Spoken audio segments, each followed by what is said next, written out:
अऊज़ु बिल्लाहि मिनश्शैतानिर्रजीम बिस्मिल्लाहिर्रहमानिर्रहीम अल्लाहुम्मा सल्लि अला मुहम्मद व आले मुहम्मद। क्या रमज़ान और मुबारक अभी जारी हो, रोज़े हों अभी बाकी 5, 10, 15, तो ज़कात फ़ितरा अदा कर सकते हैं या नहीं? एक सूरत में अदा कर सकते हैं, वो ये है कि अगर आप देखते हैं कोई जामे शराइत मुस्तहिक आपके पास आया है, मांगा है उसने, जो चीज़ ज़्यादा आप खाते हैं उसका फ़ितरा देना होता है या उसकी कीमत अदा करनी होती है, तो वो आप पैसे या वो नाज, गल्ला, आटा आप उसको बतौर कर्ज दे दें, और जो ही ईद का चांद नज़र आए तो आपने वो जो कर्ज उसको दिया था मुस्तहिक को, उसी को फ़ितरे की नीयत से अदा कर लें, तो ये आपका फ़ितरा ठीक हो जाएगा। क्योंकि फ़ितरा देखें वाजिब होता है ईद का चांद नज़र आने से लेकर नमाज ईद पढ़ने तक इसका बेहतरीन मौका है, यानी फ़ितरा अदा करके नमाज ईद पढ़ने जाएं। क्योंकि मकसद फ़ितरा का क्या है? गरीबों को अपनी खुशी में शामिल करना। और अगर आप ईद पढ़ के फिर वापस आते हैं और अदा करते हैं तो उनकी ईद मस्कीनों की, मुस्तहिकीन की ईद तो गुजर गई।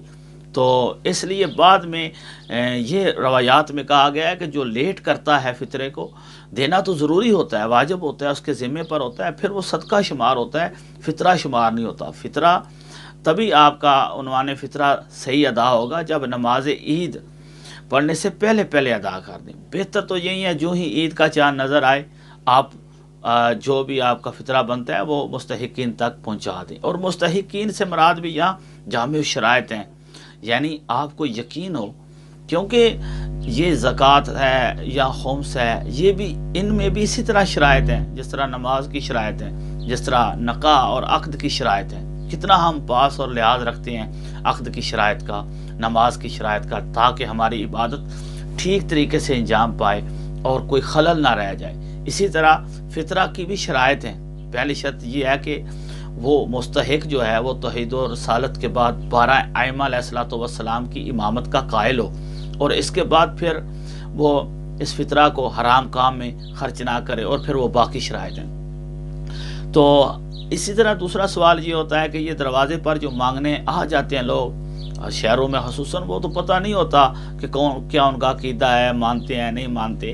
अगर पता ना हो और कि ये बंदा हराम फेल में खर्च करेगा या ये अहले बैत का दुश्मन नहीं है तो तब भी दे सकते हैं। लिहाजा इसलिए उलमा यही कहा करते हैं कि जितने लोग दीनदार मुस्तहिक होते हैं सबसे पहले उनका हक है। जो आपके मोहल्ले में सफ़ेद पोश हैं, दीनदार लोग मौजूद हैं, फ़ितरे को हराम काम में खर्च नहीं करते और मुस्तहिक भी हैं, शिया असनाशरी भी हैं, 12 इमामों को मानते हैं, सबसे पहले उनका ख्याल रखें और उनको फ़ितरा अदा करें और आपकी इबादत ताकि आसान तरीके से अंजाम पाए। ये भी तो एक ज़कात भी एक इबादत है, एक अम्र इलाही की इताअत है।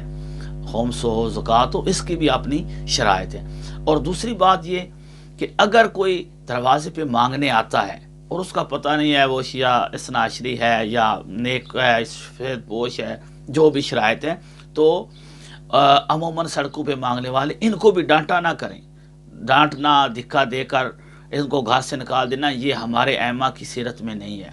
आइम्मा अलैहिस्सलातु वस्सलाम अहले बैत अतहार के दरवाजे पर दुश्मन भी आते थे, भूखे प्यासे आते, आइम्मा ताहरीन खाना खिलाते, पानी पिलाते। बहुत सारे ऐसे लोग थे जो आते और उनके पास कपड़े नहीं होते, उनके पास ज़्यादा राह नहीं होता, तो उनकी सारी मदद करते थे, किसी को डांटते नहीं थे। तो अगर आपको पता भी हो ये बंदा मसलन इसको मैंने पैसे दिए तो ये सिगरेट पी लेगा और सिगरेट भी वो हराम वाले और कोई ऐसा नशा कर लेगा, तो उसको आप खाना दे दें, डांटे नहीं और धक्के देकर ना निकालें। इन चीज़ों का ख्याल रखने से हम आइम्मा ताहरीन अलैहिस्सलातु वस्सलाम के तरीक़ों और सुन्नत पर अमल करने के काबिल हो सकते हैं। वस्सलामु अलैकुम वरहमतुल्लाहि व बरकातुहू।